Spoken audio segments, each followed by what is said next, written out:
Chapter 711, The Knight Marshal. Chapter 711. The Knight Marshal on his way to Winterhold. John used his magical steed, Sleipnir of Greed, to ride from Eastmarch's frigid shores to the lone island where the old scholar, Septimus Cygnus, used to set up camp around a sunken ancient Dwemer lockbox. It was not too long ago when John discovered the relationship between Septimus and Nerina as divorcees. While it was shocking, John convinced Nerina that Septimus' life will be in danger so long he pursues this dumb Dwemer lockbox which he thought to have the heart of Lorcan contained within. In the game, this leads to the death of the old man at the hands of, or rather, on the tentacles of Hermias Mora himself. An act which is not strange for the Daedric Prince of Secrets and Forbidden Knowledge.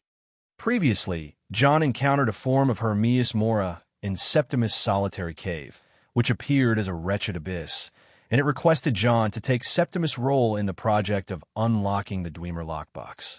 Despite John's insisting that he is no servant of Hermias Mora, the latter didn't really care about it and tossed the role on John anyway. While many Daedric princes, such as Azura, Namara, and Molag Bal require worship and dedication, Hermias Mora was more of an urge rather than dedication. So long as one is driven to pursue knowledge and uncover secrets, Hermias Mora would always be there leeching on their minds and driving them to the darker sides of knowledge more often than not. It is a fact that can't be denied since every discovered thing so far was always thought to be weaponized or turn against something. Either way, John and Nerina managed to relocate Septimus Cygnus to a different location after a lot of work. The stubborn old fool was so adamant about the Dwemer lockbox that he was almost a skin sack of bones. Still, Nerina put in his mind another idea about the heart of Lorcan and sent him on a false trail in the research of the Eye of Magnus, which occupied his focus even after the incident of the college and the Eye. As for tonight, John has gathered all the elven bloods required to recreate a sample of Dwemer blood and used the Elder Scroll of the Dragon to decipher the lock combination of the Dwemer lockbox.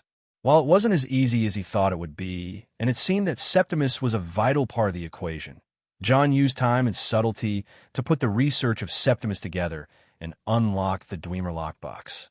Per his prior knowledge, there was no heart of Lorcan in the Dwemer lockbox. Instead, it was a book locked inside with a dangerous magical aura surrounding it. That was none other than the Agma Infinium. Also known as the Tome of Power, the Librum of Knowledge, and the Book That Knows, the Agma Infinium is an ancient tome of knowledge and an artifact of great power. It was written by Xarxes, the scribe of Auriel, who had been granted the knowledge within by Hermias Mora. The name of the tome comes from Agma, the wife of Xarxes, whom he created from his favorite moments in history. The knowledge within the tome grants the reader access to the artifact's energy, which can be manipulated to achieve near demigod abilities and the paths of steel, shadow, and spirit. Might, shadow, and magic are the three main sections of the tome.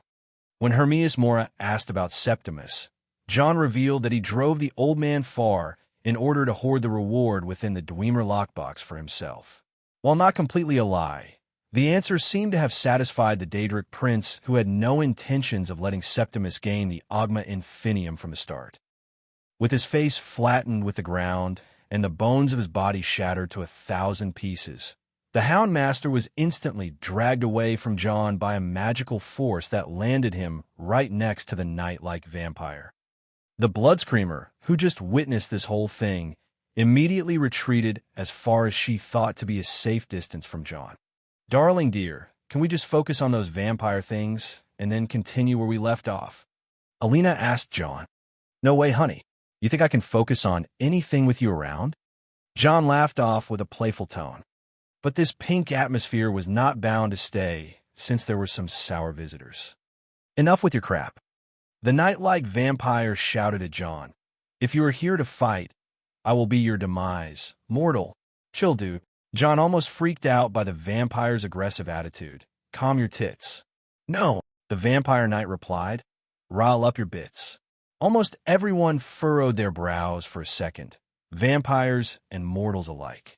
John also tried to understand what this vampire was about. It's not every day you meet such an interesting fellow. John laughed lightly. It's not every night you meet such a dull foe. The vampire knight replied. Uh-huh. John was still trying to figure out that vampire in front of him. He has a way of twisting words. Alina commented. You have a way of uttering surds. The vampire replied aggressively. What the? Alina frowned. He means you're speaking incomprehensible nonsense. John said.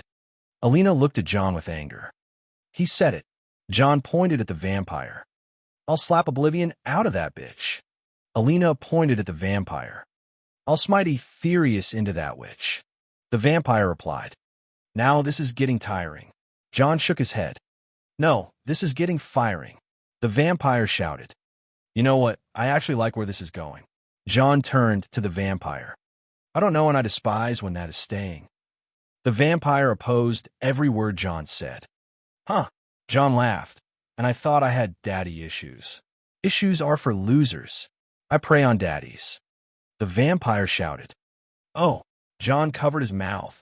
You fine, man. Fine starts with an F. F stand for fuck. Fuck you. The vampire replied. All right, let's start from the beginning. John said. Never. Let's end it from the finale. The vampire replied. Okay. John shrugged his shoulders. Good evening. Bad morning. The vampire shouted. It seems you won't rest easy. John said while glaring. It appears you will die hard. The vampire shouted. Amazing. John was actually admiring the vampire. Hey, don't feed into his fantasies. Alina poked John. Fantasies are for losers. Food too. I only drink blood and feast on the pain of reality. The vampire said. He's so hardcore, John said before turning to Alina. Honey, can I keep him? Are you for real now? Alina sighed. What? Look at him. He looks harmless. John pointed. Harmless? Alina looked at John with bafflement. Look, I'll go grab him, John said. It seemed that he finally decided to stop fooling around and do some beating, as 3 vampire commanders represented a lot of challenges for the defenders. John was like the final boss of a video game who just decided to hop in front of all the small mobs. He's dangerous. The Blood Screamer warned the other vampires, especially the knight-like vampire and the Houndmaster who was halfway recovering his wounds. Danger is a waste of time. The knight-like vampire shouted and stepped forward. Wait, he's faster than my natural reactions. He's no easy prey. The Houndmaster said as he was kneeling and fixing back his broken shoulder. I prey on darkness for breakfast, and your natural reactions suck. The knight-like vampire put his hand on his armor's waist belt and suddenly undone it. That belt, which was all made of segmented metals, suddenly turned into a sword with the same segmented pattern and had the face of a gargoyle on its crossguard. Each segment of the blade was pointy from the side and gave the image of a sword-like spine. On top of that, a large dark cloak appeared on the knight's back and enveloped him in a cover of darkness, which seemed like an advanced form of shadow magic. John analyzed the cloak to be a ward-like spell that can negate magic from high levels, and the sword had anti-magic prosperities. It seemed like the knight vampire was a mage slayer, someone that may have been specifically prepared to deal with him. Nice. You seem like a challenge, John said while cracking his knuckles. Together. But just as the vampire and John were about to clash, the beams of magic struck John where he stood. The Blood Screamer and the Houndmaster seemed to have decided to start attacking with spells from the backlands. Coward! But just as their powerful magic attacks bypassed the knight-like vampire, he waved his black cloak in rage and dispelled the 2 beams cast by his 2 comrades. No. Why? The Houndmaster asked. It was our chance. The Blood Screamer cried. Your cowardness reeks to the end of oblivion. Only I shall feast on him with my blade. The vampire replied and looked ahead in John's direction. A cloud of dust may have been caused by the 2 powerful beams of magicka, but as that cloud settled, John appeared standing where he was with his 2 palms ahead of him as he seemed to have tanked the 2 powerful spells barehanded. Now that's dirty, John said, and with a strong repulsive magicka, John returned to 2 attacks with the same power and aggressiveness toward the 2 vampires. He only needed to blast the two from where they stood before he suddenly rushed to the knight-like vampire and delivered a punch to his helmet. Thud! A loud collision sound was heard as John's fist met the vampire's helm. Yet despite John's physical power, "Oh!" John exclaimed in surprise. The vampire wasn't even shaken. "Is that all you got?" he asked with his eyes flashing red behind the visor of his helm. "Boy, you're so cool." "My turn," the vampire shouted and raised his sword to swing it sideways. As his arms swung and crossed his sight, the vampire ended his slash with nothing interrupting him.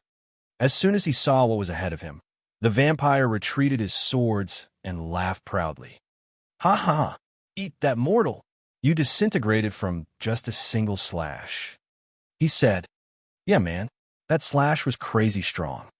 John agreed. "I told you you'll die hard." "Ha ha ha!" the vampire replied. Yes, very hard." John leaned on the vampire's shoulder. The two turned to each other, and silence predominated. "Something wrong?" John asked. "Your ghost too realistic," the vampire commented. "Really?"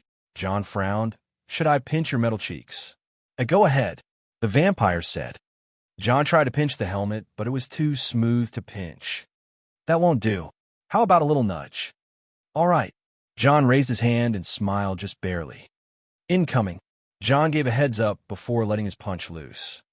The vampire thought he could take it this time, but just as he felt the pressure coming from the attack, he instinctively put his sword up to defend himself. The fist almost clashed with the sword, but the fist stopped just 1 inch before it hit. Thunder Cookie. From an inch distance, John launched his Thunder Cookie against the blade of the vampire knight, and it was nothing less than a blast. The vampire couldn't even stand his ground, and with 2 straight lines in the dirt beneath him, the vampire was sent back almost 30 meters. 100 feet in American. The Thunder Cookie was a mighty attack, as always, and John alone dealt all that damage by himself against the 3 vampire commanders. "I still want to keep you, but tell the guy in the back to come ahead for his turn," John said with a serious face. The state of the 3 vampires was, without a doubt, miserable, and if their master didn't show up. "I'll kill them all," John shouted, and with his staff, he cast a sun element to the sky. The spell flew upward like a bolt of lightning till it reached beyond the clouds then. Fiat Lux. Let there be light. The sky started to brighten up, and like fireworks, the rays of the holy element started to shine on the land. The light of Aetherius, a master-level restoration spell that covers the sky with light and draws ultraviolet rays from the upper atmosphere. As dangerous as it can be, John fashioned a spell to cause no harm to the living. As for the vampires, help! Mommy! It wasn't just burning damage the vampires were subjected to. Seeing how they burnt, it was almost like the flash paper that the magicians use for their tricks.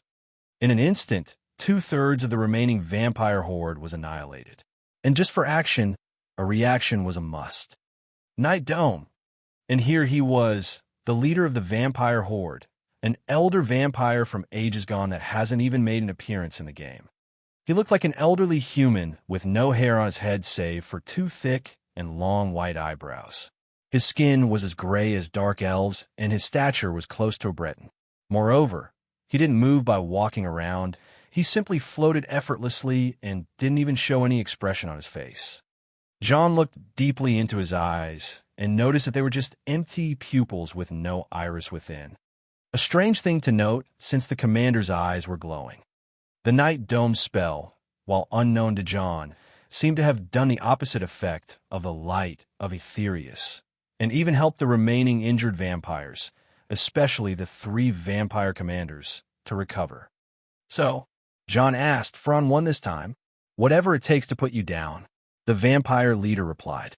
"That bastard Harkon Fokihar sent you?" John asked. "That bastard Harkon Fokihar only paid us for this," the vampire leader replied. "A mercenary? Interested in switching sides?" John asked. "You pay us with favor for Lord Molag Bal?" the vampire leader asked.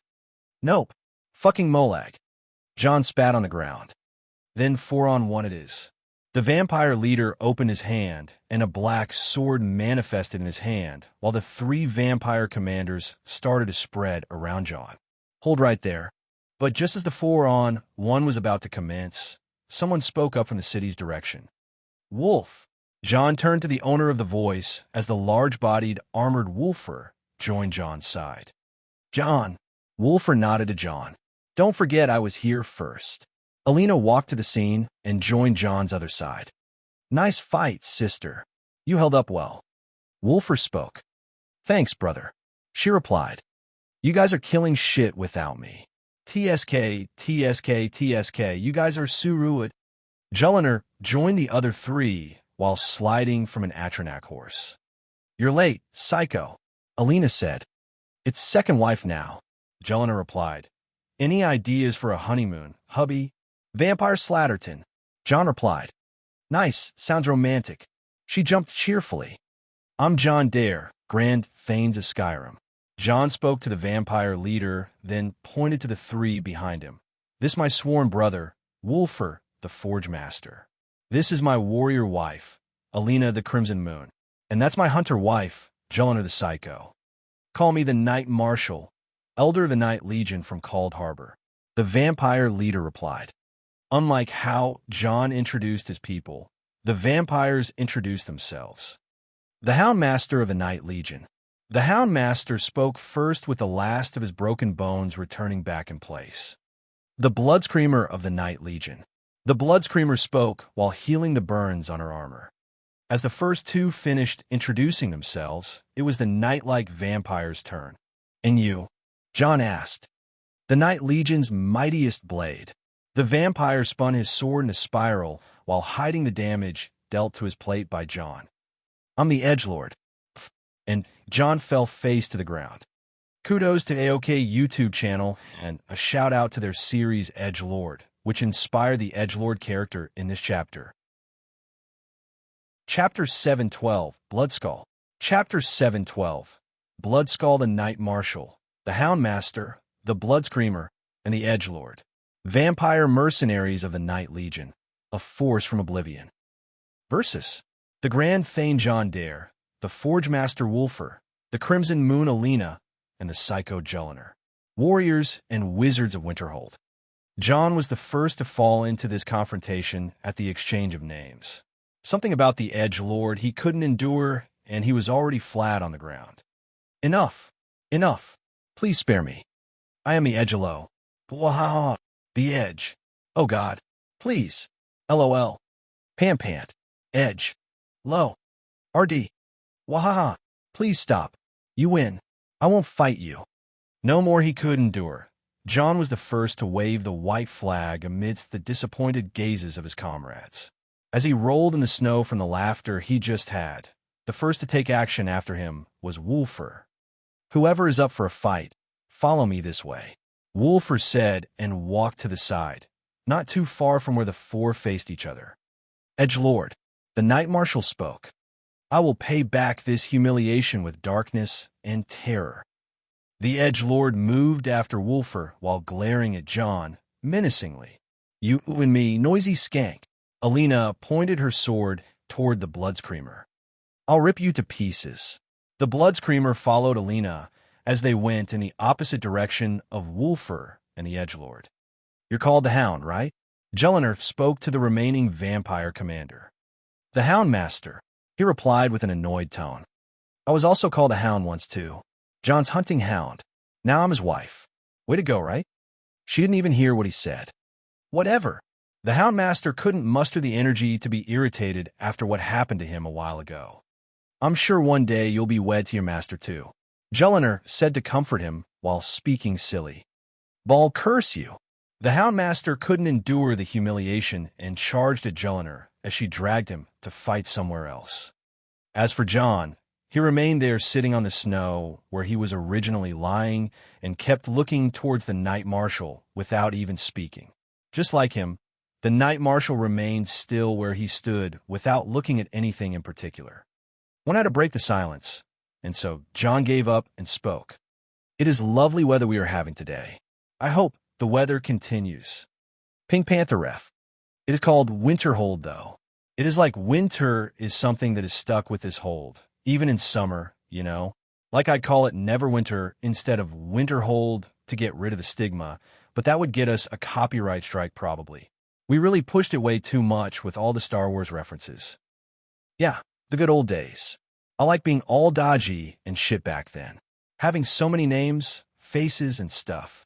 Even old Harkon wouldn't catch me in one place. He wants my Elder Scrolls, you know? Would you like to see? Creepy Wonka meme. You know what? Since you and I are going to get some free time, I've brought this book with me. A good read, to be honest. You'd love it if you're into magic and all that arcane stuff. Man, you're so silent.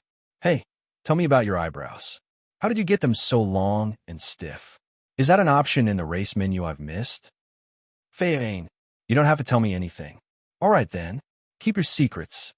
Lord of Thurings meme. Just to be sure, you're not playing hard to get, are you? And how are you not breathing or blinking or anything?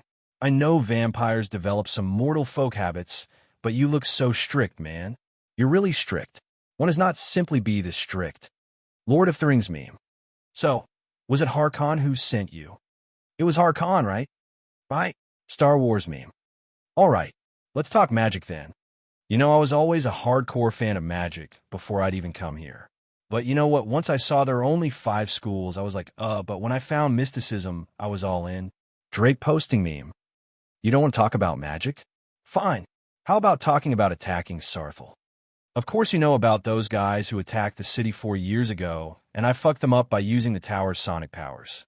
And now, the vampires are also attacking the city from the same direction with sonic powers. Hold on. Attacking with sonic powers? Group board meme. Well, pardon my French, but you guys got hit pretty bad, don't you think? DiCaprio Django meme. I'm just messing with you. I know you're keeping me in check here, but so am I. But make no mistake. Holy shit. Is that edgelord Naruto running at Wolfer? Man, just how many memes can fit in a single encounter? Hello, are you still there? John waved to the Knight Marshal, who hadn't even twitched. You dead, bro? John kept calling. Killed you of boredom, haven't I? And calling. Don't make me come and tickle you. And calling. He's dead or something? John immediately stood on his feet and approached the Knight Marshal in an instant to check on him, but just as that was about to happen, Bast! John was about to say something before. Boom! With a booming sound, John was nowhere to be seen except for a beeline of a man flying toward the city through the open gate. At the place where this man was launched from stood the Knight Marshal, whose arm was extended and his hand in the shape of a fist. It didn't take 3 seconds after that for the Knight Marshal to subtly transform into the vampire lord form without noise or drama. His transformation was nothing like anything in the game. Starting from his head, he had 5 horns forming a crown shape. His face wasn't different from what it was in his usual form. His body transformed, causing his ribcage to be larger, his waist to remain as thin as it could be, and his limbs to extend longer than before. As for the wings coming from his back, they were long and sharp at their ends. Annoying bastard. And the first words the Knight Marshal spoke, not out of necessity, were these words. He retreated his arm, and with a simple step, he traveled all the way to the place where John landed beyond the walls. It was a house not too far from the city gate. The house collapsed as John hit it, but it was already cleared of its residents, so no one was in danger once the Knight Marshal arrived. As for the Knight Marshal, he looked at the rubble of the wooden house and snorted as he extended his left with a vampiric grip spell to remove the rubble and expose the fallen John. Whistle. But just as that was about to happen, a whistle was heard in the air with an object entering the range of perception, approaching at an unbelievable speed. That speed was so fast the Knight Marshal wanted to retract his hand, but it was already too late. The object crossed it and landed not too far from him. Slash thud. After the sword passed, something was slashed before it fell to the ground. That was the arm of the Knight Marshal he just extended to cast a spell. So let me get this straight. John spoke from behind the rubble. You come into my house, you suck my dick, then you call me gay. John didn't seem to appreciate the fact that he was called annoying after being pestered by the likes of those bloodsuckers. The object which landed right now started whistling again as the rubble from the house started to levitate up and John appeared standing behind it. The object then flew and rested in John's hand. "Good seeing you, old friend. It seems you're done resting." John spoke to the red sword resting in his hand. Bloodskull. While the fight was occurring in the city, the main objective of the vampires was being accomplished in the silence of night. The Silence, the fourth lieutenant of the Night Marshal, has successfully slipped into Sarthal without raising so much of a single alarm. He slipped through every defense system unhindered and unbothered by them, no matter how complicated they were. The goal of the vampires' attack on Winterhold wasn't just a simple hunt to cause mayhem or anything of the sort. And why would it be? Winterhold is too strong, and it would cause too much damage to their horde. The real reason behind this attack is to help the Silence infiltrate Sarthal and locate the objectives the Night Legion was hired to retrieve. The first objective, and the primary one, was to locate and retrieve the Elder Scrolls hoarded by John Dare.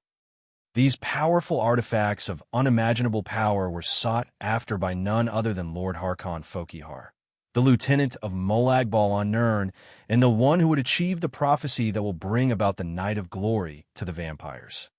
The second objective was to locate and retrieve the runaway daughter of Lord Harkon Fokihar, Serena Fokihar. She disappeared as soon as the Fokihar clan managed to return to Nirn, and she is thought to have been kidnapped by John Dare. While her life or death is undetermined, she is of vital importance to the plans of Lord Harkon. The price paid by Lord Harkon will allow the Night Legion to get closer to Molag Bal, the patron of vampires, and to achieve a higher ranking in his realm of Cold Harbor. The plan was almost flawless, and once John Dare was drawn out, it was time for the Silence to infiltrate. For this infiltration, the Silence was disguised as a common elder who was a resident of the city and was kidnapped outside the walls a couple of days ago. So far, the old man's identity checks in Sarthal as a citizen. Still, the Silence was feeling uneasy as he was facing the least expected problem he could ever think of. In the way he was talking inside the city, two animals crossed his path. One was a bear and the other was a wolf. The two were not particularly big as bears and wolves go, but those kinds of animals shouldn't be in a city. Moreover, they shouldn't be this close to one another. The situation reeks.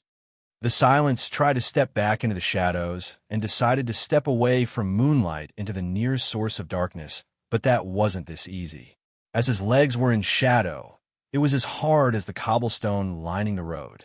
One glance at it, and the Silence could see a shadow of a small creature standing on top of a high post.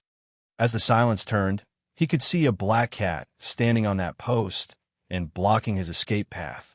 Her glare was menacing, and her eyes were freezing cold as she stood on her four limbs with her legs on the post ready to bounce. Another Naruto ref. The three beasts rushed at the vampire together, and before it could even transform into a vampire lord, they ripped two of its limbs before sending it on the run outside the city. Nefertiti faced the other two beasts who assisted her in the fight, and she transformed into her human form. "It is my first time seeing those of my kind," she said, and looked at the pair of wolf and bear.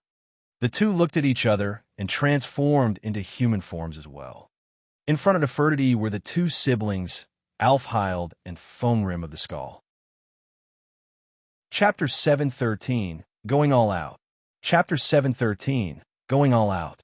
I was having some depression lately. Sorry for the bad schedule. It hasn't answered the call of its master since it was laid to rest in John's personal gallery. However, the red ebony sword could bear the weight no longer and took matters to its own. When John left Skyrim to exile, he left Bloodskull hanging above Winterhold with magic and told it to descend and protect his family when they needed to. They rarely needed such help, but from time to time, Bloodskull acted as a reminder of John's presence in the land. After John arrived, Bloodskull didn't see much action until today. "Old friend," John called the sword, and with a whistling sound, it rested in John's hand. Bloodskull, Ebon Blood Longsword. Aura attacks. Sword Ego.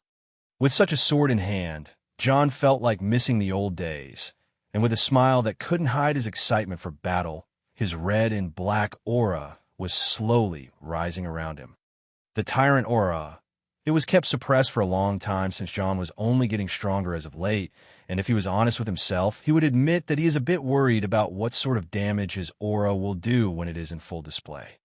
This night, and for some reason, John's worries were thrown out of the window, and he focused on his enemy, the Knight Marshal.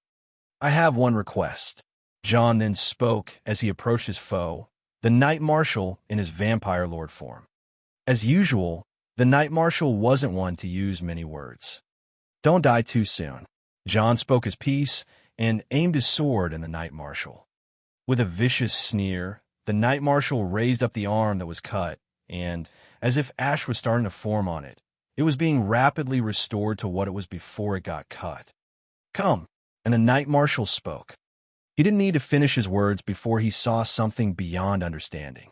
John was a fair distance away, just now, and as soon as he was told to come, his knee was already meeting with the face of the Knight Marshal. A tit for tat, the Knight Marshal was sent in a beeline through the open gate of Sarthal and crashed outside the city at a burning house in the shantytown. "I was being serious." John's voice didn't come from far away or from outside the crumbled burning house. It was there with him when the Knight Marshal regained his balance. Before he could even react, an uppercut arrived at the chin of the Knight Marshal and the world around him fell down. Or was he the one going up? It was almost difficult to tell with all that concussion he was subjected to. Enough! A blood aura exploded as the Knight Marshal, and he suddenly disappeared from view in a form of mist. On the ground, John walked slowly toward the plaza of the shantytown and stood while watching the sky, waiting for whatever comes next. But in a moment of heightened senses, John immediately waved his sword behind him, and a clank of metal was heard, yet in the same instant, a sword stabbed his left side. Ark! The pain of metal and bone clashing against each other made him almost want to jump away, but he held the blade that stabbed him with his free hand and stopped it. The mist around the Knight Marshal dissipated, and as he appeared in front of John, he was holding two short swords, one pushing against John's blood skull and the other stabbing him. "I'll feast on your blood." The Knight Marshal finally made a statement full of rage and malice. "So you're the one that edgy boy is taking after." John smiled despite the pain he was experiencing. "Die." The Knight Marshal wasn't laughing around and pushed against John with his mighty vampiric aura. John's aura didn't waver down one bit, but he still retreated away from the Knight Marshal while healing his wound. The Knight Marshal, however, laughed viciously while seeing John trying to heal himself. The wound wasn't healing, and of course, the bleeding wasn't stopping. John looked at the Knight Marshal's swords and realized that the moment he was stabbed, he was subjected to its bleeding effect. Moreover, the Knight Marshal was absorbing John's vitality with these swords. Vampire weapons, vicious little things. "Fine." John's smile didn't grow any thinner, and he only had to utter a few names. Shiagarath. "Sure." Blessing of Shiagarath. Power. Mad Champion. 2,500% Vitality Regen for 60 seconds at the expense of sanity. Blessing of Shore. Power. Heartbreaker. Against any non-Nord. Gain more power the more prolonged the fight gets. However, you lose all momentum once you're stopped. With the two blessings in his arsenal of abilities, the aura around John gets more violent and tyrannical. His legs darted him ahead like a loose arrow towards the Knight Marshal with nothing in mind but to bring disaster on the vampire. "Take this."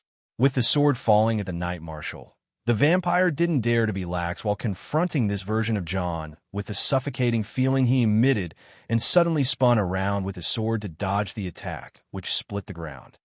John's eyes were fixed on the Knight Marshal's movements, and before the Knight Marshal would dodge completely, John extended his free hand to grab the vampire's arm.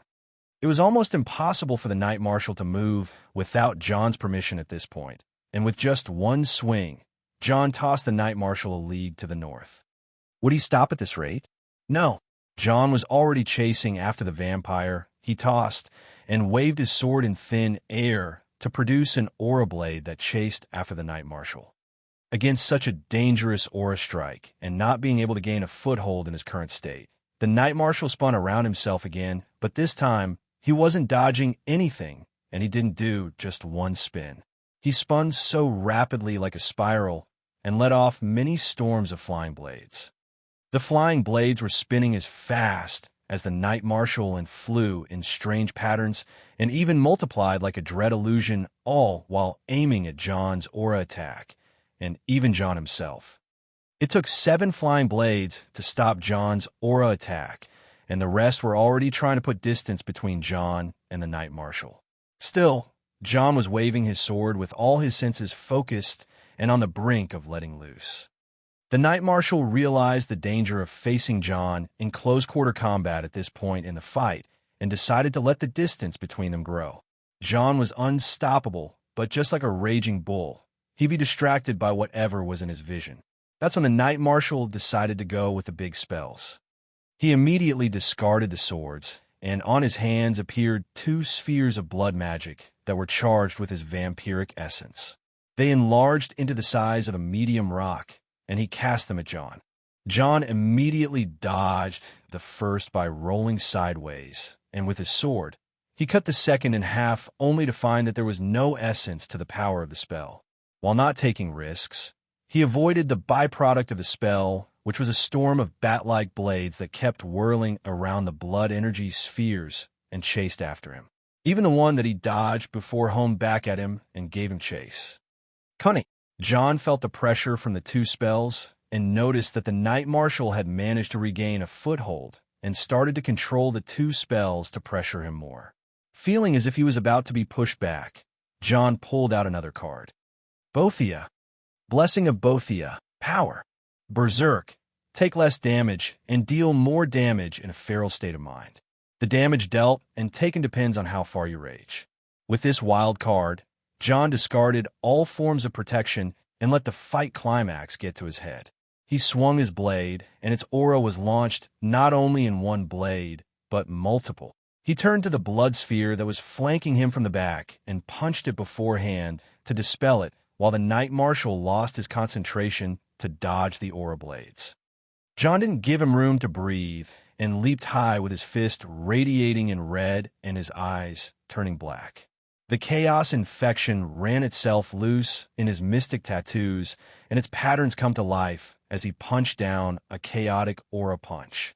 The Knight Marshal sensed something horrible approached him and had to dodge it no matter what. He discarded all his pride and pushed himself with both his physical and magical powers to keep away from the coming menace. Boom! Like a meteor, the fist landed off mark and the land shook over Winterhold. As for the intended target, he rolled away a few times after landing near the northern shores. The dust settled, and the vampire looked up to see that John leveled the area with his attack and still stood tall, looking for a fight. However, this time he wasn't just a mortal. He was like a mortal threat to the entire vampire kind. The demi-princes of Oblivion wouldn't fight like that. The Knight Marshal spoke his longest sentence for the night. While expecting John to reply, it was clear that this sort of luxury wouldn't be provided this easily. Still, John seemed like he was about to say something. Would? The Knight Marshal didn't seem to understand the meaning of that word, but by the next second, he wished he knew what it meant. Nah, KSD. The Thursday that John shouted launched him in a straight beeline towards the Knight Marshal and caught him in a melee. This was the worst-case scenario for the Knight Marshal, who wanted to avoid John's brute strength at all costs. But still, this was an elder vampire, one that has gone through many wars and fought with creatures from Oblivion and beyond. He wouldn't lose this easily or this soon. John slashed once, twice, and thrice. The Knight Marshal would bury the sword strikes and deflect them using his insanely strong and sharp claws, but at the 4th slash, 2 fingers were cut off. John was aiming to dismember the vampire limb from limb, but the latter seemed wary of that scenario and tried to evade it at all costs. What he couldn't evade, however, was John's kick to his guts. Willing to finish his foe, John raised his sword with his 2 hands and attempted to perform a downward slash with an enormous amount of aura. No matter how the Knight Marshal tries to dodge, this one is undodgeable. The only way to survive this, however, is to stop it before it comes. The Knight Marshal jumped ahead and held John's forearms before he would perform his finishing move. It was a game of power, and the Knight Marshal couldn't find a leeway from a frontal confrontation. John tried to slice the Knight Marshal in half, but the Knight Marshal actually put up a decent amount of power to disable John's attack. At this moment, it was the two of them just pushing against each other. This is more like it. John discarded his sword too and pushed back against the Knight Marshal with maddened laughter. He pushed, and finally, they were pushing against one another properly hand in hand. Their hands were locked together, and they were even head-butting one another. No matter how thick John's skull is, there were 5 horns on the head of the Knight Marshal to headbang at. However, what concerned them more was their foothold, and the two kept digging their feet firmly into the rocky ground as they pushed one against the other. You'll die, and every vampire in your ranks shall be slaughtered by my hands." John shouted and laughed. Annoying. The Knight Marshal barely expressed his annoyance. The two of them kept pushing ahead against the other one with more power and vigor. Their physical force was almost equal, but as John was using his aura to gain more power, the Knight Marshal was burning the blood inside him as fast as a car on its last gear. "Awa!" John shouted, and pushed with even more power, but this time. Crack, crack, crack. The land beneath him started to crack, and a fissure formed diagonally. Just with all that might, the two managed to split the Nirn while pushing against one another. John was in battle ecstasy and started to overwhelm the Knight Marshal at last. He was even squeezing his hands to shatter them to pieces. Just at that moment, 2 figures came out from the mist behind John and attacked him. Master, Lord, the Hound Master and the Blood Screamer, who seemed to have retreated from their fights, decided to come and give aid to the Knight Marshal. The method they thought they would do it was by digging their fangs into the neck of John Dare. John wasn't even fazed by them, but his grip around the Knight Marshal loosened, and the latter jumped a fair distance backward in order to stay away from the madman. As for the Hound Master and the Blood Screamer, John spread his arms and held them together in his embrace. While his actions were weird and not sane, the Knight Marshal was 100% sure that common sense can never be applied to that human, if he can be even called that. What followed was the sight of the Hound Master and the Blood Screamer squirming and trying to get away from John. On the other hand, John didn't let them loose. He even didn't allow them to take their fangs off his neck. The chaos infection was pumping through and from him to them. They weren't meant for that kind of power. They withered to black ash between his arms and disintegrated. Seeing that, the Knight Marshal pulled out and vanished into the mist form with one word rumbling in his mind. Monster. Chapter 714. The Cainlorn Beasts. Chapter 714. The Cainlorn Beasts Alina and Jelinar, the warrior wife and the hunter wife. While polygamy may be an unusual practice on Nirn, that never stopped the men of power from taking multiple spouses during their lifetime. As for the Nordic tradition, polygamy wasn't as prevalent as it was in Elsewhere or Hammerfell, but it had its own forms such as a mistress or a formal lover. Rare would be the cases where a man acknowledges 2 women as his wives, since it wasn't usual anyway. Taking it from a Nordic folklore, Alina was to be the warrior wife, and Jelinar was to be the hunter wife, much like how Shor had Kine as his warrior wife and Dibella as his bed wife, a concubine in other words. Still, Alina held a certain honor and seniority as the first wife and a daughter of a prominent clan. Politically, it would give her privilege and peerage, but whether she wanted to practice it or not was her thing in the end. As for Jelinar, marrying her was a decision that required a meeting to be held by House Dare to make the arrangements for upholding the traditions, especially to come up with the term hunter wife. In the end, the 2 wives were considered a force to be reckoned with, and since the 2 approve of each other, the strength of House Dare was guaranteed to reach undisputed heights. That was confirmed in the fight against the vampires at the gates of Sarthal this night. Alina and Jelinar fought the Blood Screamer and the Hound Master respectively and did a number on them, which forced the vampire lords into a sorry state. On the other hand, John's brother and closest aide, Wulfur, was hammering against the edgelord who proved to be a master of the blades despite all his edginess. Wolfer eventually destroyed his opponent, but the edgelord had a lot of endurance, and his armor protected him like a shell against the smites Wolfer delivered. At one point in the fight, a signal was given to the vampires from the farthest direction in the mountains, and they suddenly started to turn into their mist forms. In these forms, their bodies become incorporeal, and no attack, physical or magical, can harm them. Before Alina would come up with any spell that would stop them, though, they were already escaping. That was the case for both the Houndmaster and the Bloodscreamer. As for the edgelord, my flesh is bound to this armor. My soul is bound to my flesh. The steel doesn't merge with my soul. I am trapped. The edgelord spoke. Idiot, we told you not to wear that stupid armor. The Houndmaster cussed at the edgelord. But it called to me. Ugh. The edgelord tried to reply, but Wolfer pressured him with his hammer until he finally flung him away with a swing. At this point, the Bloodscreamer and the Houndmaster were about to flee to the mountains without the edgelord, but before they do that, they halted where they were and turned north. Lord, the Houndmaster uttered before charging northward, followed by the Bloodscreamer. John, he's that way. Alina said. Shit, they want to gang up on him. Jelena added. The two wives looked at one another, and with a nod, they chased after the vampires. This left the edgelord to the mercy of Wolfer, a mercy that wasn't one of his traits. So Wolfer spoke. So, the edgelord tried to stand up on his sword while making sure to spread his cloak symmetrically around himself. I could take us there, Wolfer said. There is nothing to go to since our world is nothing but a cold void. The edgelord shouted. All right, hold on tight. Wolfer then held the warhammer Volendrung and swooshed it at the edgelord, who took a flight northward. As the Houndmaster and the Bloodscreamer attacked John and tried to drink from his blood, the Knight Marshal was in a tight position after seeing his subordinates reduced to ash by the effect of the chaos infection. This loss is too much.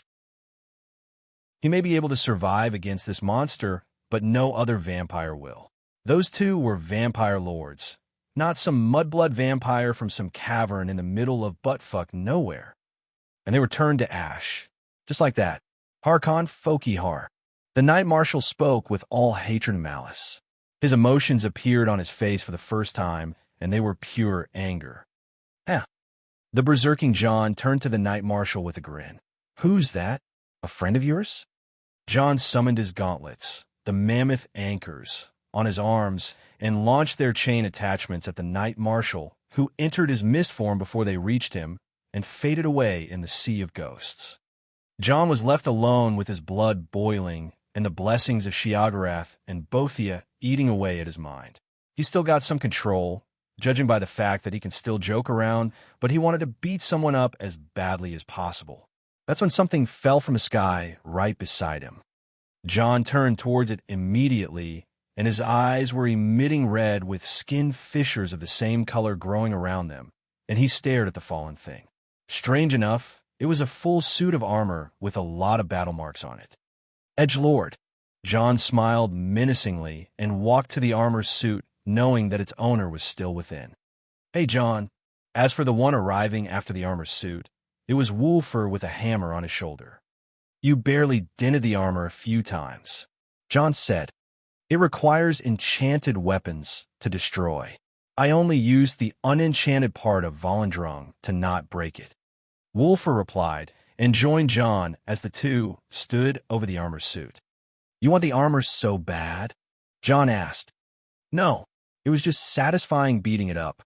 Wolfer replied. Plus, the guy inside is real fun. John smirked. It is time to get rid of him, though. He then said. John held up the armor suit and raised it to his level. It seemed that the vampire inside was not coming out, and his mist form couldn't fit him to escape from there. Dark silver armor, John said. Almost as rare as mithril, Wolfer added. With his fist closed, John knocked thrice at the armor. You still in there, buddy? John called. There is a sign for presence, and we are all present in a cage of darkness ready for death. The edgelord replied in a low and unusual tone for him. John turned to Wolfer, and Wolfer shrugged. If you're this depressed, Let me brighten you up." John sneered and slapped away the helmet visor and looked through it. The edgelord's face didn't appear fully, but he was there, and he was in his mist form trapped in that armor. "Sword," John called Bloodskull, who flew to his hand and tossed the edgelord for Wulfer to hold. He then put 2 fingers on his sword's blade and started moving them up its edge as his fingers bled on it. At that time, Alina and Jellinar arrived at the scene and saw what John was doing. Oh boy! Alina could almost instantly read what was going to happen. "Akatosh," John then called for something incredible. Blessing of Akatosh, power. Dragon's fire. The blood of the dragon lights up the holy eternal flame of the dragon.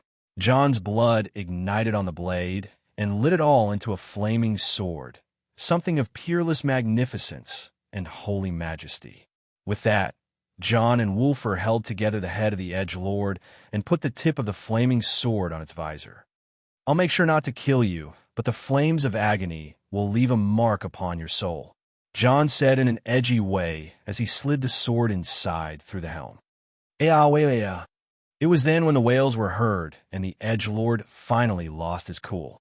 He shouted and screamed in a language that wasn't incomprehensible to any, since they don't understand begging.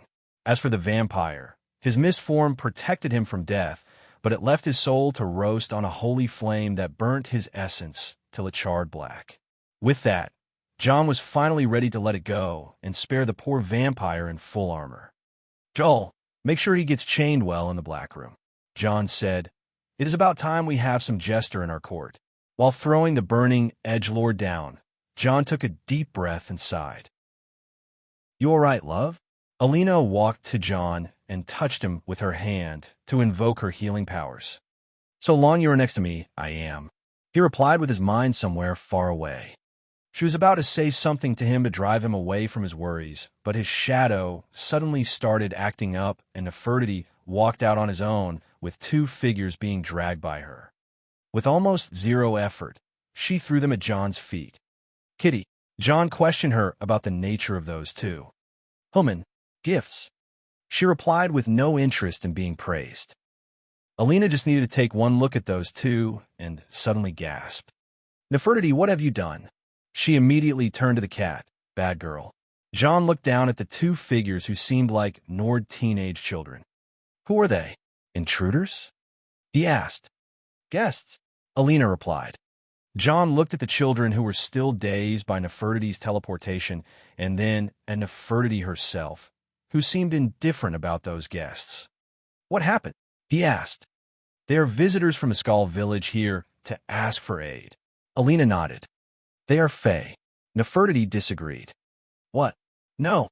Alina denied it almost immediately, but then hesitated and looked at thin air before asking, "Are they?" It took her another second for a shocked expression to appear on her face. "They are," she asked the thin air again. "Your imaginary friend again, Alina?" Jellinar asked. "What? No, it's Gleam, Elder Gleam," Alina replied. "Yes, someone only you can see and speak with." Jellinar nodded. "I have a lot of them. It is fun." "Gods!" Alina rolled her eyes. John crouched down in front of the teenagers, who started to come to their senses, and met them eye to eye. His appearance may have calmed down, but he still looked like he walked from a battle. Blood was covering his body, and the blessings of Sheogorath and Bothia hadn't completely worn off. Add that to the burning sword he's still carrying. "Sister, watch out." Foamrim the brother saw John, and his survival instincts went wild. He dragged his sister, Alfhild, as far as he could from that demon-like man, but she wasn't budging no matter how he pulled her. Looking at what got her stuck, they spotted that John was stepping on the sister's dress as he stood tall and looked down at them. "You 2 are my guests, I assume." John spoke. "John, don't scare them." From his side, Alina spoke to him while punching his arm. "Sorry." John put his foot away and extinguished the flame from the sword. "We just had a big fight." While the 2 siblings were still on the ground, the image of John and Wulfer beside him was still nightmare-inducing for normal folk like them, except for the fact that they weren't actually normal. John could spot signs of transformations over the limbs of the 2 limbs, such as residual fur and animal scent. The brother had signs of a bear transformation, and the sister had signs of a wolf transformation. A werewolf and a were-bear? John asked. No. Nefertiti shook her head. They are like me. Truly. John was surprised. That's why you call them Fae. They are indeed Fae. Alina spoke in a shaken tone while recalling the meeting she had with those siblings. So, Fae children who claim to be Skull. John said, that's a new one. Where are you? And what do you want from me?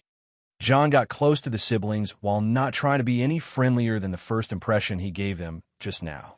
You are Thane John Dare? Alfhild asked. In the flesh. John nodded. You are more intense than we thought. Foamrim said. Brother. Alfhild shouted at her brother. Well, you caught me in a bad moment, John said before turning to Nefertiti, or should I say my kitty cat caught you and brought you to me in a bad moment. Not sure whose fault is that. We just felt something bad, and we tried to defend ourselves. Alfhild said. Something bad? John asked. A vampire, Nefertiti explained. Where? John asked. In the city, Shadow Walker. He was heading towards the tower. She said. Uh-huh. John nodded and held his chin. So the damn vampires were actually trying to buy time for one of theirs to infiltrate the city and sabotage us. What can their aim be? Wolfer asked. Depends. Harkon Fokihar seemed to have hired these ones rather than using his own force. It was either to check how powerful we are, steal the Elder Scrolls I possess, or something else entirely. It could be all of that at once, too. That's what I would do. John turned to Wolfer and Jelinar while saying something to them while pointing at the edgelord. He then turned to the siblings. You still haven't told me why you sought me out. John spoke. You're a Bloodskull, right? Foamrim asked. I am. John nodded. In that case, the Skull asked for your aid. We lost a lot of our people and lost contact with many villages on the island. Even the Dare Company's people in the outpost have gone missing. Foamrim said. John frowned. This is alarming. When did this happen? John asked. It all started a fortnight ago. Alfhild said. And the Allmaker stones? John asked. The siblings looked at each other in wonder. They have been blocked. Those who have gone missing would appear and disappear over the Allmaker stones, and no one ever managed to even speak to them. Alfhild said. John shut his eyes and let out a long and tired sigh. Mirror, he mumbled and looked at the sea. After a minute of confirming the signs of the return of Mirek, John asked the two siblings to return to the city and prepare for departure back to Solstheim. Wolfer escorted them back to Winterhold, while Jelinar dragged the edgelord away to the dungeon. John and Alina remained back in the city. It seems that time is of the essence again, she said. Yes, we got the companions, the college, the Thieves' Guild, and the Dark Brotherhood at our beck and call. We can do much now, but this is still way too much. John said and then smiled. It is like everything, everywhere, all at once. The Dragon Crisis, the Vampire Crisis, and Solstheim's Crisis. The three main quests are finally running all at once. Hey, wife, John called Alina. Yes, a bear and a wolf fae from Solstheim. No idea what that is? He asked while watching the siblings taken away with Wolfer. Alina started thinking before coming to something. I've read once that there are sacred beasts to the Skull known as Cainlorn wolves.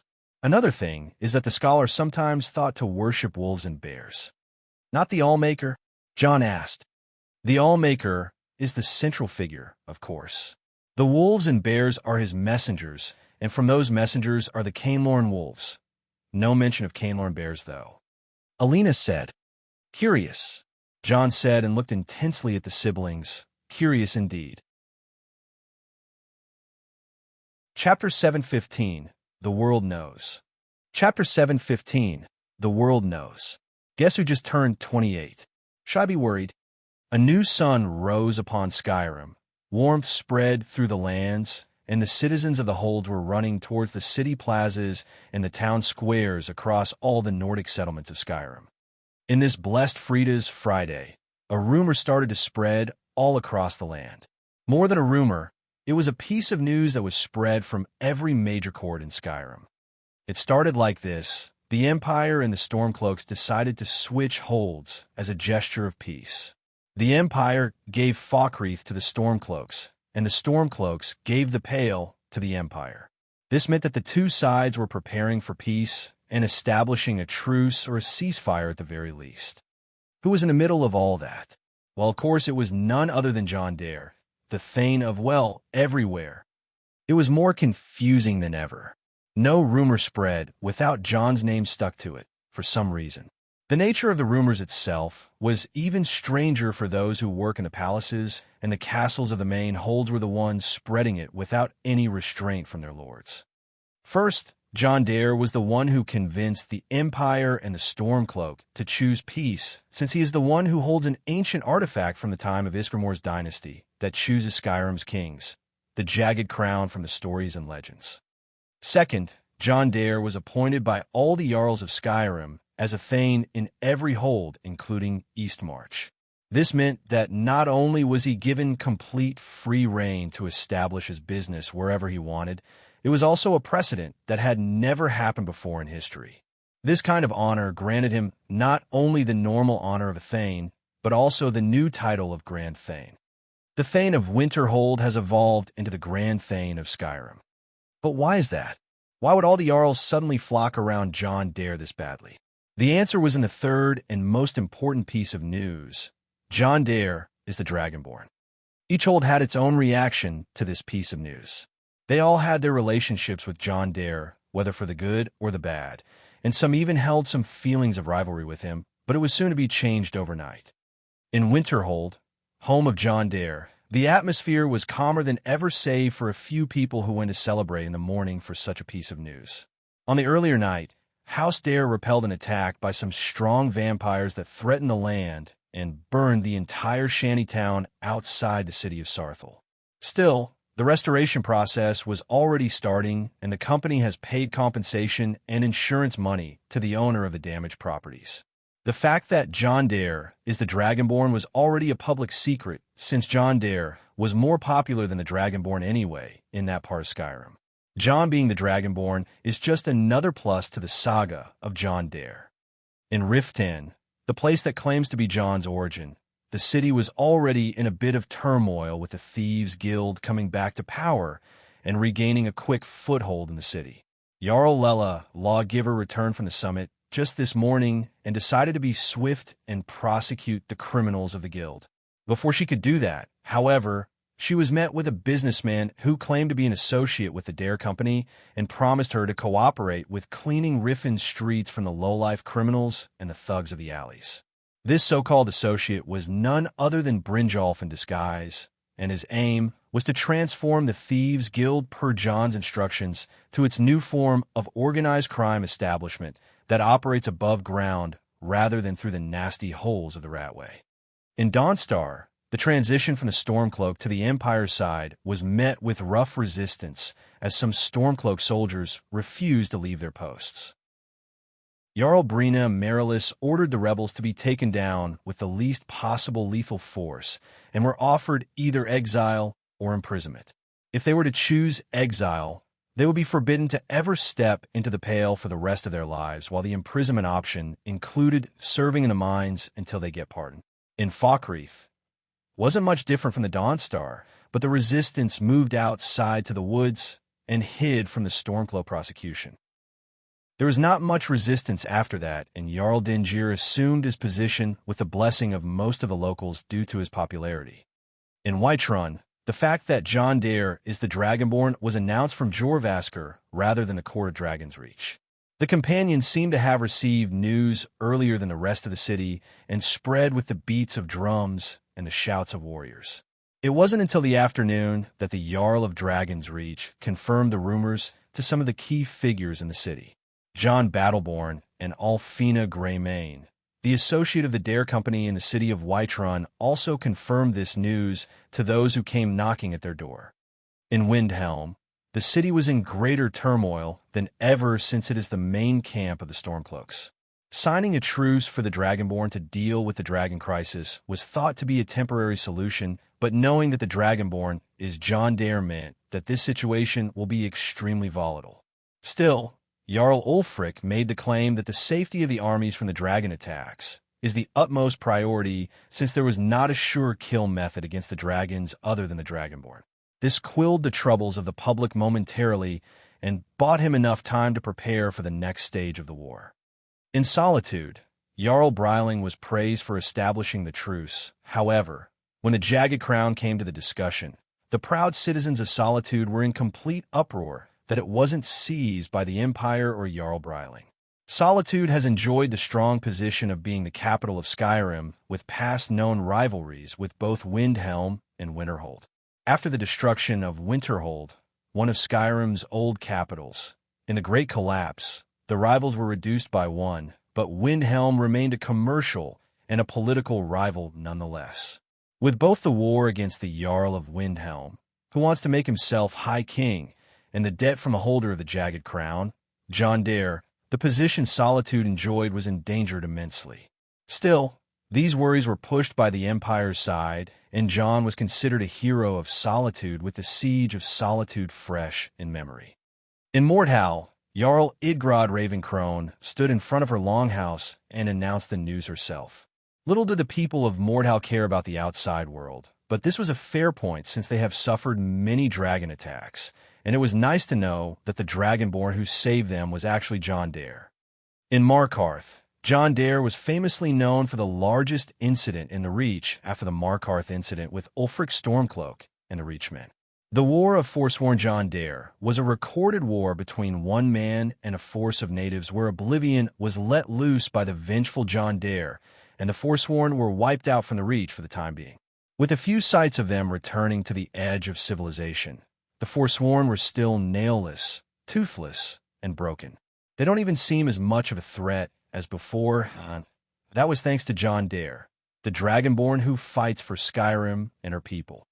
As for the reaction of the forces outside Skyrim, there were two forces to consider, the Empire of Cyrodiil and the Aldmeri Dominion.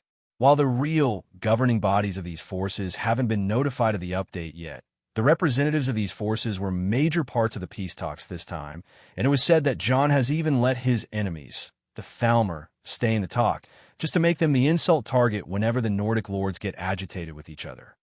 The Empire had its own trouble as of late, with the passing of Emperor Titus Mede II in Skyrim at the hand of a Dark Brotherhood assassin. It was a wonder how the Stormcloaks weren't accused of this, but associating someone with the Dark Brotherhood without no basis or evidence is a taboo. Moreover, Jarl Ulfric Stormcloak sent an envoy with words of respect at the funeral of the Emperor and said that despite the hard feelings he possesses against the late Emperor, the departed shouldn't be insulted and for him to rest in peace. This was a smooth move from Ulfric's side that held his slate clean against the Elder Council. The Thalmor embassy of the Aldmeri Dominion hasn't made any comments regarding the news of Jon Dare being the Dragonborn. With their known animosity with Jon Dare and the fact that they are still at odds and would aim their weapons at each other whenever the chance rises, the Thalmor kept a low profile for the time being and didn't participate in any political actions. It seemed that they were waiting for advice from the main Thalmor government from Somerset Isles on how to deal with this, rather than doing anything rash at the moment. Now, as the world knows who the Dragonborn is, the Dragonborn himself was sleeping peacefully with his women all in a single large bed after he seemed to have consumed them all in a night of raving and drinking. As irresponsible as it may seem, Jon was mentally preparing for the coming shitstorm he was about to step into, and despite his hedonistic night, he woke up early in the morning and sat on the balcony of his tower while meditating and contemplating his last fight against the Night Marshal. Status: Name: Jon Dare, Jonhild Firemane. Title: The Dragonborn, Grand Thane of Skyrim, the Boss. A race: Human Nord. Age: 21. Level: 97, Peak Thunderheart Formation. Class: Archwizard Master Warrior. Craft: Grandmaster Binary Enchanter. Bloodline: Firemane, Fireborn/Titanborn. Birth sign: the Serpent, Eating, the Shadow.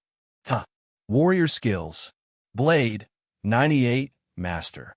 Blunt, 74, Expert. Polearm, 89, Master. Shield, 50, Adept. Heavy armor, 91, Master. Martial arts, 98, Master. Smithing, 56, Adept. Thief skills. Marksman, 80, Expert. Unarmed, 79, Expert. Acrobatics, 78, Expert. Stealth, 78, Expert. Light armor, 59, Adept. Speechcraft, 91, Master. Alchemy, 42, Expert. Mage skills. Mysticism, plus 99, Legendary. Destruction, plus 99, Legendary. Conjuration, plus 99, Legendary. Restoration, plus 99, Legendary. Alteration, plus 99, Legendary. Illusion, plus 99, Legendary. Enchanting, plus 99, Legendary. It seems that I have hit a wall. John wondered. A mortal wall. Is this what it's like to be at the top? John saw that his magic skills have capped according to the game's logic, but he himself knew very damn well that there is a realm beyond where he is, and the potential for knowledge and skill is basically endless. If this is the last of what his system can fathom, then he will walk past it at some point soon. There's always heaven beyond heaven and skies above the sky. So what to do from this point onward? The only room for improvement he can have is to garner knowledge and experience, since skill is no longer a viable option. For experience, he has a lot of foes to fight, and for knowledge, he has the Ogma Infinium to read. But there is still something important he had in his pocket during the summit at High Hrothgar, and he thought too much about it all the way here. The Amulet of the Elder Council. He acquired it as a down payment for assassinating the Emperor, but the power this thing can give him is immense. Cyrodiil is currently walking on eggshells, and no heir apparent in House Mead was announced yet. The Elder Council may announce a period of an interregnum, or a regent would take over the power in the White Gold Tower, but John had a plan in mind for that. Last year, he was purchasing a lot of land between Bruma and Cheydinhall through many proxies and shell companies, to the point where he can move a large part of his investments into Cyrodiil. Being a landlord of this scale, what can it possibly gain him with the help of the Elder Council Amulet? Chapter 716, Ogma. Chapter 716, Ogma. John wasn't sure what to expect from the Ogma Infinium. Some called this the Librum of Knowledge for the immense amount of information it possesses. Others called it the Tome of Power for the diverse powers that it grants its reader, and others called it the Book That Knows, from how terrifyingly accurate that book can be at offering the information that the reader wants to know. Still, with all its might and glory, is a book of single use. Once read and its secrets are unraveled to a certain extent, it goes away to find another reader. One can say that this book is the only gateway available to the secret knowledge from the trove of the all-knowing hoarder, Hermias Mora. Still, there is too much about this book to take one's mind away apart from the content within itself. This, of course, speaks of the book's grand history as an artifact that is associated with not just one Ada, but two of them. The first is obviously Hermias Mora, but the other one, and the recognized creator of the book, is the one and only Xarxes, the elven deity and the scribe of Auriel. This goes back to a time when the original spirits and the wandering ones were incoherently intermingled, and time wasn't yet fathomed, as this story happened in no particular era, while in fact some of the conceited elves claim that it was merethic. They said that Xarxes was a mortal of their kind, and he achieved apotheosis by the blessings of Auriel, as their kind was always meant to have. Still, as with all things merethic, it is hard to tell the truth from the fabrications. The story of which two characters are focused on. One is Xarxes the scribe, and the other is Ogma, his journal, and later his wife. It starts as all things beautiful, in an age of beauty, magic, and purity. Xarxes was in love with knowledge, especially the records of history and tales of old. Deciding to account his favorite moments in a single tome, the scribe scribed to his heart's content. There was, however, the interference of the impure in this story. The third character that wasn't meant to appear in the elven records is Hermias Mora, the Daedra of secrets. In some accounts, Hermias Mora claimed that Xarxes lacked certain pieces of knowledge about his most dear history, and his search led him to the doorstep of Hermias Mora, the one who knows. He, who was very pleased to fill the gaps Xerxes had in his tome, in his Agma. The Agma Infinium was the product of Xerxes' love for history, where he added his favorite moments as said. It was a detailed account that contained a lot of stories about the heroes of old, the kingdoms that rose and fell, the secret eras within the Merethic era, and much more. As a matter of fact, the Agma Infinium's content has much more than just secrets about the techniques of fighting, stealth, and magic. By his nature, Hermias Mora wouldn't let any mortal into the deep secrets of his knowledge, for unlike the noble Xerxes, he is one who hoards knowledge and keeps his secret, not the one to spread it. It is said that Hermias Mora was left with free reign over a mortal society. He would strip it from all its memories and knowledge, leaving behind nothing but an uneducated gathering of helpless mortals.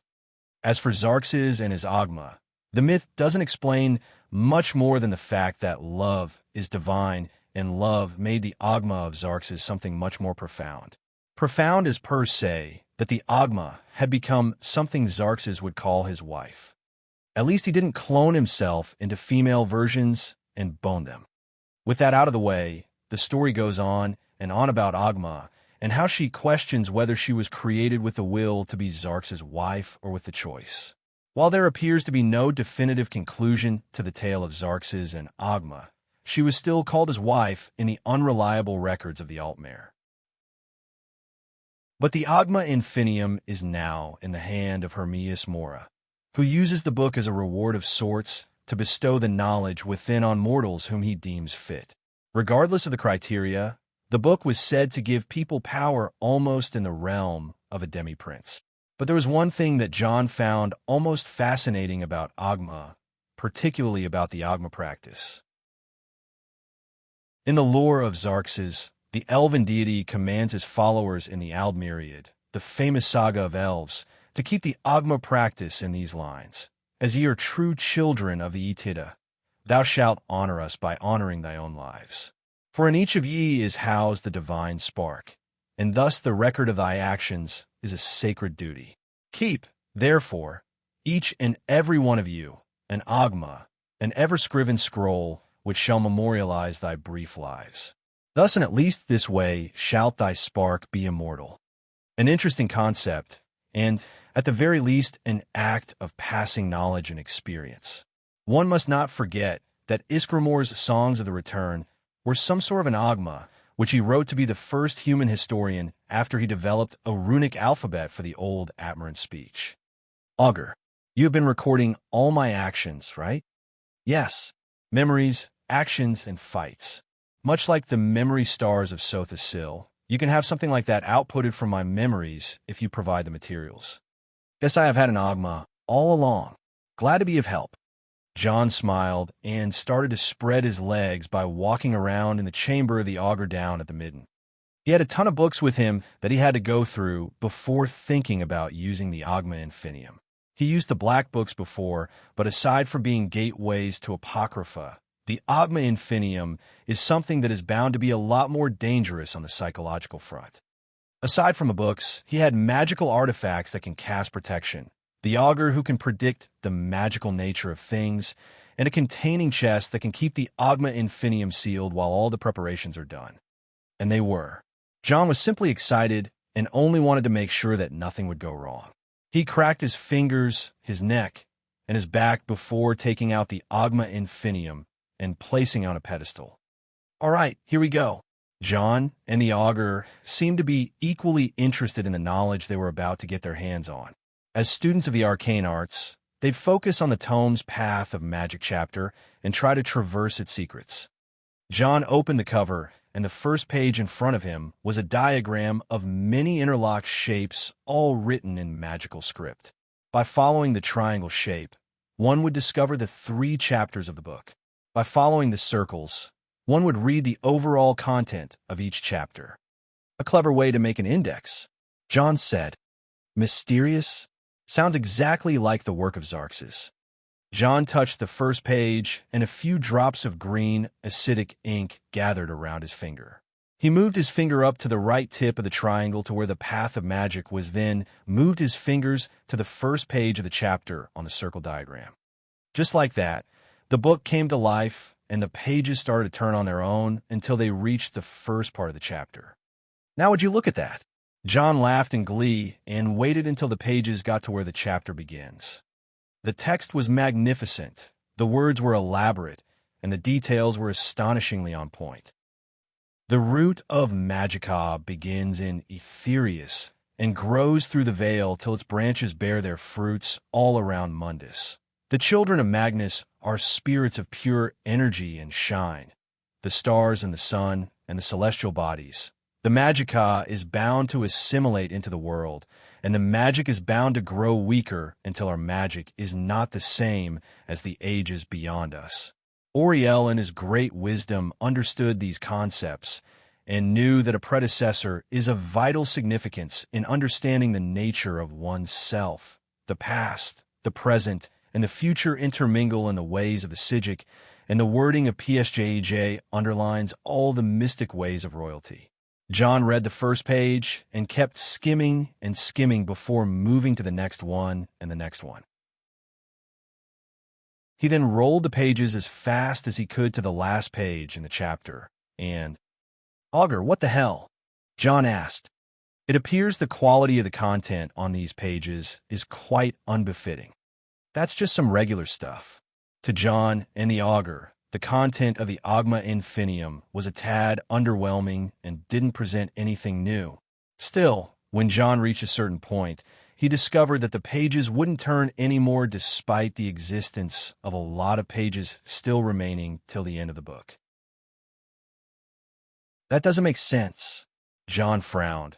If this is all the knowledge we can get from the infamous Agma Infinium, then why bother? John tried to brute force his way into the remaining pages, but they were tightly sealed, and even his fingernails couldn't dig through them. The book was infuriatingly durable. Fuck. John stepped away from the book after having the worst case of blue balls since his reincarnation. He was angry and upset to a degree that irritated him. Leave this one to me. Such tomes usually contain clues on how they were made across their content. Once analyzed, we may figure out a way to access the restricted sections. John turned the Agma Infinium on the pedestal towards the Augur and walked away to think as he skipped back and forth in the chamber. He kept thinking and thinking before deciding to turn back and take one more look. It appears that there is some mysterious thing happening with this tome. The Augur said so, but John couldn't really understand what the Augur meant until he looked closely at the text. What the? As if the ink on the pages was being dried out, the text and the magical diagrams were disappearing from the pages of the Agma Infinium at a fast pace, as if something was taking it all away. "Hermias Mora!" John exclaimed. "He's trying to keep us from knowing the tome's secrets." If it was like that, then John was absolutely right. Hermias Mora was interfering as fast as he could to keep John and the Augur from learning what he doesn't want to be learned. John was desperately turning the pages of the book to spot something that he can hold in memory before it all disappears, but he wasn't even given enough chances to do so. Fuck, can't he just take the book away instead of doing this? John shouted in anger. The contract between the Agma and its reader is for the latter to learn one chapter from the book before it can never be held by that reader ever again. It was the method that Hermias Mora used to keep people like you from learning too much. Bastard. The problem with you is that you're already aware of all the knowledge he affords to spare in the chapter of the Path of Magica. He can't let you know more secrets. That's who he is, the Prince of Secrets. Really? John angrily replied. Then how about this? John immediately casts various runes around the chamber, runes that can generate many-dimensional spells. Nefertiti, I want you to catch that book from the shadows and isolate it from the influences of oblivion. Nefertiti didn't reply, but she seemed as angry as John was, and immediately sent her shadow magic from the rune John had cast to hold the Agma Infinium from various angles. Once she got a real grip on it, she started to do as John said, and completely isolated the book from outside interference. Is that enough to keep the influence of Hermias Mora off the book? John asked. Maybe. But you won't still be able to pull back the knowledge you need in a place Hermias Mora knows. You need to hide the book in a place he can never look into. Shit, John cursed. Hide in a secret place from the Prince of Secrets? That's basically feeding him information when it is kept a secret. As a force of nature, Hermias Mora is the knower of all secrets. He can't be kept away from a secret unless it involves another original spirit. And even those kinds of secrets he is actively hunting. Just how to hide this tome away then. I've got an idea, but at this moment, Nefertiti spoke to John. Rub it in cat fur, John asked. Is Hermias Mora allergic to cats? That may actually work. Yes, evil beings can't withstand the might of cats. John made a quick deduction. That won't work, Human. Still, Nefertiti denied John's last hope. No, kitty cat, how can you say that? John desperately spoke. What is your method, old neighbor? The augur then asked. Don't we have that? Nefertiti materialized in the chamber, and around her tail was the key that Nocturnal bestowed upon John. The shadow key. Now it was clear. A place even a Daedric prince wouldn't find is beyond a shadow gate. Now that they have the key, they only need the gate. If you find any errors, ads pop up, ads redirect, broken links, non-standard content, etc. You're tuning in to the Romance Rendezvous YouTube channel. We're so grateful for your support, and don't forget to subscribe to join us on this incredible journey through captivating stories. Your generosity through donations truly makes a world of difference, as it's the primary source of revenue that allows me to expand and enhance this channel for you. Thank you from the bottom of my heart for being a part of this adventure.